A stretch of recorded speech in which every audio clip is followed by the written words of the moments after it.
welcome to a day in my life. Bukan. Nah, ini baru bener. Hello guys, Alif di sini and welcome to my presentation. Kok pakai bahasa Inggris? Bentar Pak, pengaturannya.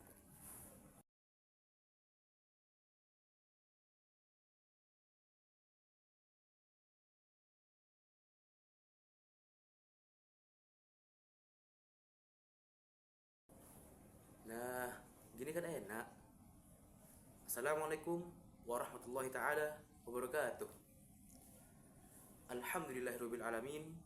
Wassalatu wassalamu ala asrofil anbiya'i wal mursalin Sayyidina wa habibina wa syafi'ina wa maulana Muhammadin wa ala alihi wa sahbihi ajma'in. Amma ba'd. Yang terhormat Bapak Bahrul Munib SHI MPDI, dan yang saya hormati dan banggakan seluruh penonton yang akan mendengarkan penjelasan dari saya. Sebelumnya, perkenalkan, nama saya Alif Putra Indiarto dengan NIM 24210101015 di Prodi Pendidikan Agama Islam di Fakultas Tarbiyah dan Ilmu Keguruan di Universitas Islam Negeri Kiai Haji Ahmad Siddiq Jember. Saya akan mempresentasikan makalah yang saya buat dengan judul Sifat dan Nilai-nilai Pancasila. Di dalam makalah ini, saya membawa 5 rumusan masalah. Yang pertama, apa pengertian dari Pancasila? Dan yang kedua, apa saja nilai-nilai yang terkandung di dalam Pancasila? Dan yang ketiga, apa saja pengertian dari sifat Pancasila? Yang keempat, apa tantangan dalam menerapkan Pancasila di era globalisasi dan modernisasi? Dan yang kelima, bagaimana cara menerapkan nilai-nilai Pancasila dalam kehidupan sehari-hari? Dengan tujuan, yang pertama, memahami pengertian dari ideologi bangsa Indonesia, yakni Pancasila. Yang kedua, mengetahui dan memahami nilai-nilai yang terkandung di dalam Pancasila. Dan yang ketiga, mengerti akan sifat dan nilai-nilai Pancasila. Yang keempat, mengetahui dan memahami tantangan dalam menerapkan Pancasila di era globalisasi dan modernisasi. Dan yang kelima, mengetahui cara menerapkan Pancasila dalam kehidupan sehari-hari. Pembahasan yang pertama adalah pengertian Pancasila. Pancasila merupakan ideologi bangsa Indonesia. Bukan hanya itu, Pancasila adalah pedoman hidup berbangsa dan bernegara bagi seluruh rakyat Indonesia. Pancasila diambil dari kata Sanskerta, yaitu panca yang artinya 5 dan sila yang artinya prinsip atau asas. Menurut Notonegoro, Pancasila adalah dasar negara Indonesia, sehingga dapat diambil kesimpulan bahwa Pancasila merupakan pedoman dan ideologi bangsa Indonesia yang diharapkan menjadi pandangan hidup berbangsa dan bernegara. 5 asas bangsa Indonesia meliputi ketuhanan yang Maha Esa, kemanusiaan yang adil dan beradab, persatuan Indonesia, kerakyatan yang dipimpin oleh hikmat, kebijaksanaan dalam permusyawaratan perwakilan, dan yang kelima, keadilan sosial bagi seluruh rakyat Indonesia yang telah tercantum pada pembukaan Undang-Undang Dasar 1945 di alinea keempat. Pancasila sebagai pedoman hidup bangsa Indonesia memiliki beberapa fungsi, yaitu fungsi umum Pancasila, fungsi pokok Pancasila, dan fungsi Pancasila sebagai dasar negara. Yang pertama, fungsi umum Pancasila. Dalam fungsi umum Pancasila dibagi menjadi 4. Yang pertama, Pancasila sebagai panduan hidup bangsa Indonesia. Artinya, Pancasila dapat digunakan sebagai panduan menata kehidupan berbangsa dan bernegara sesuai dengan nilai kehidupan yang ada. Yang kedua, Pancasila sebagai sumber segala sumber hukum di Indonesia. Artinya, Pancasila dapat digunakan sebagai sumber hukum dari segala sumber yang ada untuk menjalankan kehidupan bernegara. Yang ketiga, Pancasila sebagai perjanjian luhur. Artinya, Pancasila memiliki makna perjanjian yang luhur karena Pancasila dibentuk sesuai kesepakatan bersama. Pancasila sebagai falsafah hidup bangsa Indonesia. Artinya, Pancasila mempunyai makna sebagai suatu asas yang mengandung nilai-nilai dasar yang telah kita yakini dan kita patuhi. Sehingga asas tadi kita jadikan arah pengembangan kehidupan. Dalam arti ini, filsafat merupakan konotasi sebagai sifat dan pandangan hidup. Fungsi yang kedua yaitu fungsi pokok Pancasila. Fungsi pokok Pancasila dibagi menjadi dua. Yang pertama, Pancasila sebagai pandangan hidup bangsa. Artinya, Pancasila adalah pemberi petunjuk dalam mencapai kesejahteraan dan kebahagiaan lahir batin dalam masyarakat yang beraneka ragam sifatnya. Yang kedua, Pancasila sebagai dasar negara atau dasar filsafat. Artinya, Pancasila merupakan sumber dari segala sumber yang berlaku di negara Indonesia dan digunakan sebagai dasar untuk mengatur penyelenggaraan negara. Fungsi Pancasila yang ketiga adalah fungsi Pancasila sebagai dasar negara. Fungsi Pancasila sebagai dasar negara diperinci menjadi 5 bagian. Yang pertama, Pancasila sebagai pedoman hidup. Yang kedua, Pancasila sebagai jiwa bangsa. Yang ketiga, Pancasila sebagai kepribadian bangsa. Yang keempat, Pancasila sebagai sumber hukum. Dan yang kelima, Pancasila sebagai cita-cita bangsa. Pembahasan yang kedua adalah nilai-nilai yang terkandung di dalam Pancasila. Terdapat 5 nilai yang terkandung di dalam Pancasila, yaitu ketuhanan, kemanusiaan, persatuan, permusyawaratan dan perwakilan, dan keadilan sosial. Yang pertama, yakni ketuhanan. Di dalam sila pertama, yang berbunyi ketuhanan yang Maha Esa, terdapat nilai ketuhanan atau religius. Nilai religius adalah nilai yang berkaitan dengan sesuatu yang dianggap memiliki kekuatan, suci, agung, dan mulia, yaitu Tuhan yang Maha Esa. Nilai ini bertujuan untuk mewujudkan masyarakat yang menyembah kepada Tuhan yang Maha Esa dan membangun jiwa masyarakat yang bersemangat untuk memperoleh ridho Tuhan dari setiap perbuatan baiknya. Nilai yang kedua adalah nilai kemanusiaan. Dalam sila kedua Pancasila yang berbunyi kemanusiaan yang adil dan beradab, terdapat nilai kemanusiaan. Nilai kemanusiaan atau moralitas adalah nilai yang membentuk masyarakat yang sadar akan kesamaan derajat, kewajiban, dan juga hak.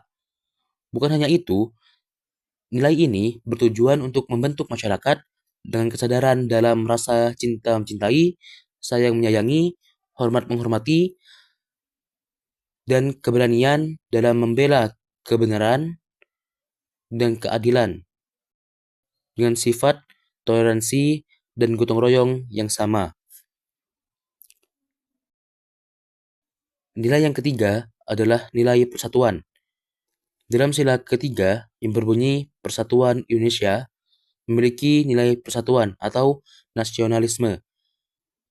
Nilai persatuan atau nasionalisme adalah nilai yang memberi pemahaman bahwa seluruh masyarakat Indonesia harus bersatu dengan erat antara sesama warga negara Indonesia tanpa membeda-bedakan suku, ras, agama, dan golongan. Nilai yang keempat adalah permusyawaratan dan perwakilan. Sebagai makhluk sosial, manusia tidak luput dari interaksi dengan orang lain. Bukan hanya itu, manusia sebagai makhluk sosial perlu hidup berdampingan dengan orang lain. Dalam kehidupan, manusia akan mendapati sebuah masalah. Melalui masalah ini, manusia perlu untuk berinteraksi dengan yang lain untuk memperoleh sebuah solusi atau saran serta kritik dari orang lain. Nilai yang kelima adalah keadilan. Sila kelima Pancasila, yakni keadilan sosial bagi seluruh rakyat Indonesia, terdapat nilai keadilan. Nilai keadilan adalah nilai yang menjunjung norma berdasarkan ketidakberpihakan, keseimbangan, serta pemerataan terhadap suatu hal. Dari kelima nilai Pancasila dapat dilihat betapa api dan luhurnya nilai-nilai yang terkandung dalam Pancasila, sehingga sangat disayangkan apabila nilai-nilai itu hanya menjadi wacana yang tidak direalisasikan sebagaimana mestinya. Pembahasan yang ketiga adalah pengertian sifat-sifat Pancasila. Pancasila merupakan norma hukum di negara Indonesia yang dapat menyelesaikan masalah-masalah dalam kehidupan berbangsa dan bernegara. Pancasila sebagai landasan hukum memiliki sifat-sifat yang dapat dijadikan landasan dalam pengambilan keputusan, baik landasan idil Pancasila, landasan konstitusional Undang-Undang Dasar 1945, dan landasan wawasan Nusantara yang bersifat visional. Pancasila memiliki sifat-sifatnya sendiri. Yang pertama, bersifat imperatif.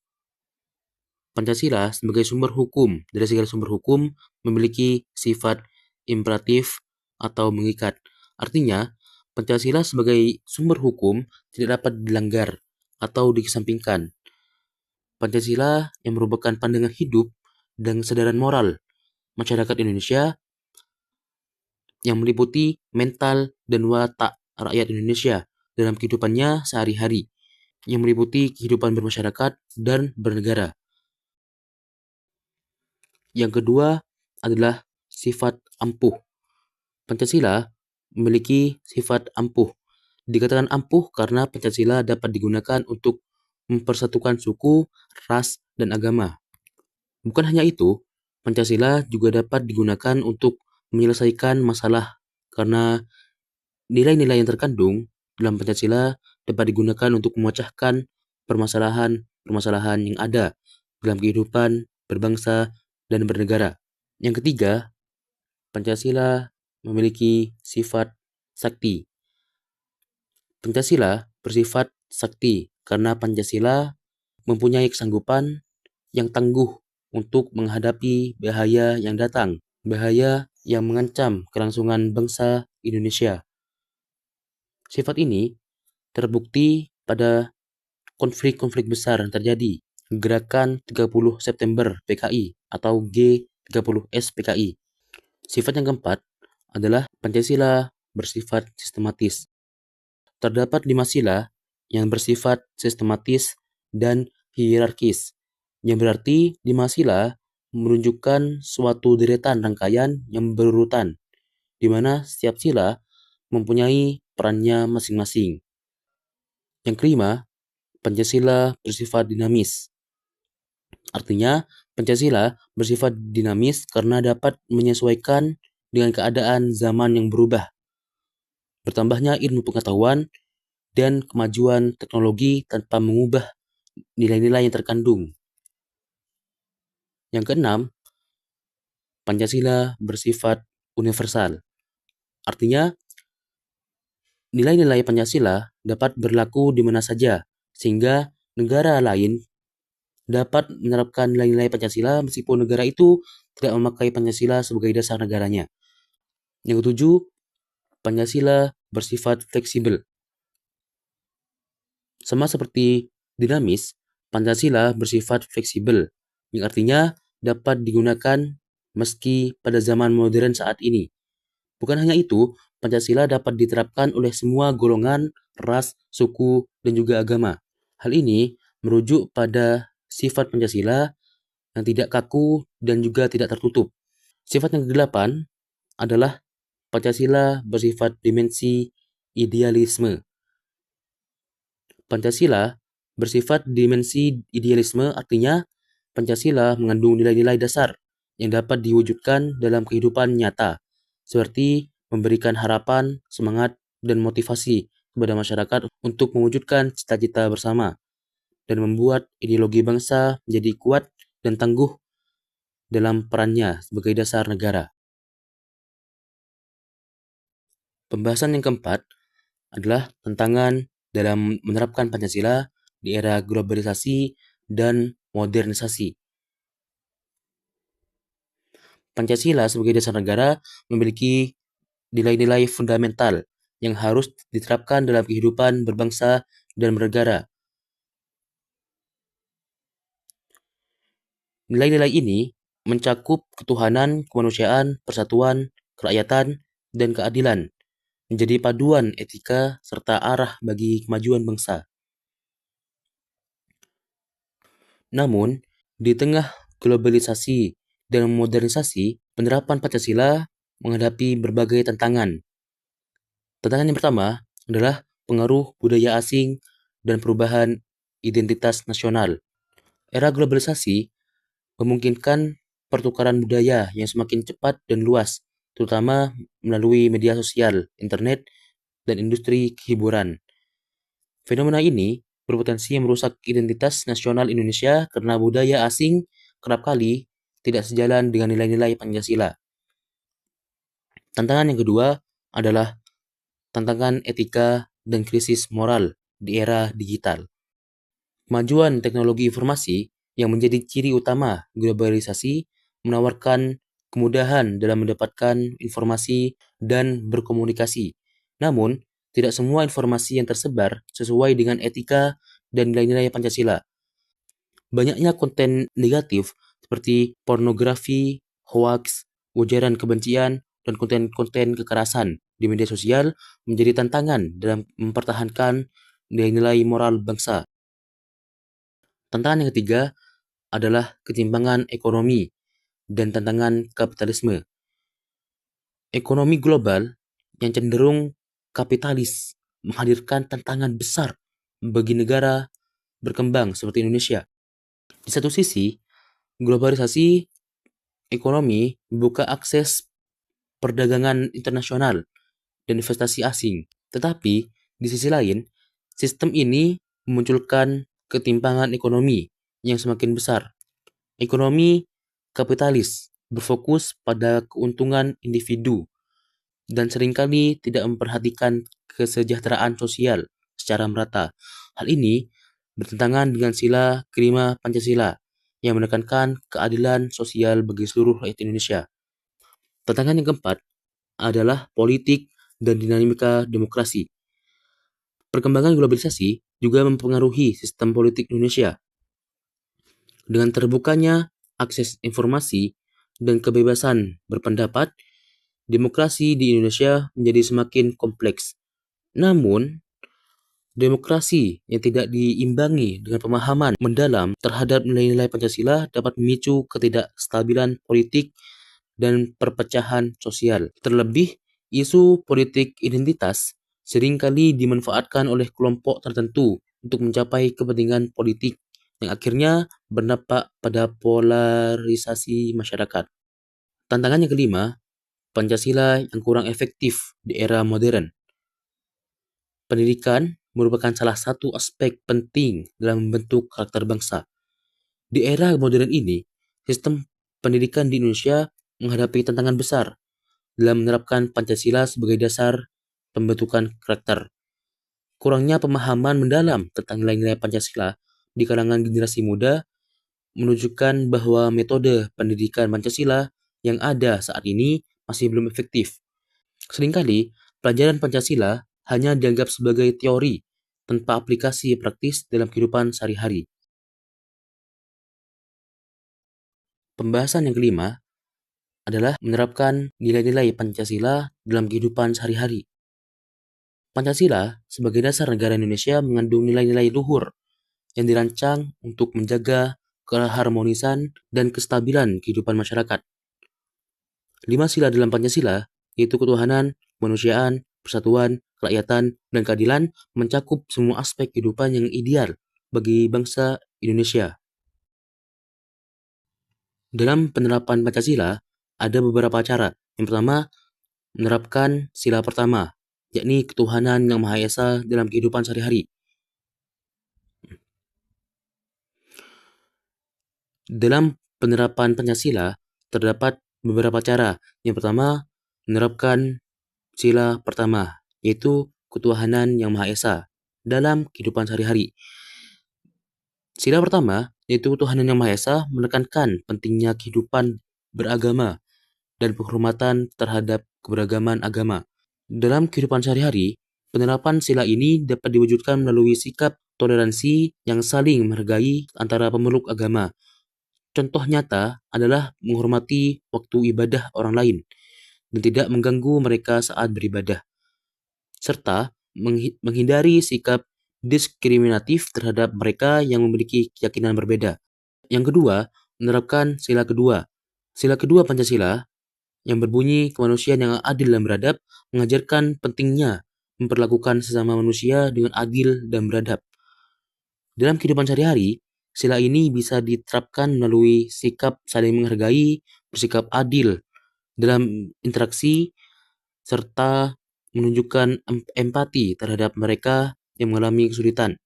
Sebagai contoh, seseorang dapat membantu teman atau tetangga yang sedang mengalami kesulitan finansial atau membantu orang yang membutuhkan bantuan tanpa mengharapkan imbalan.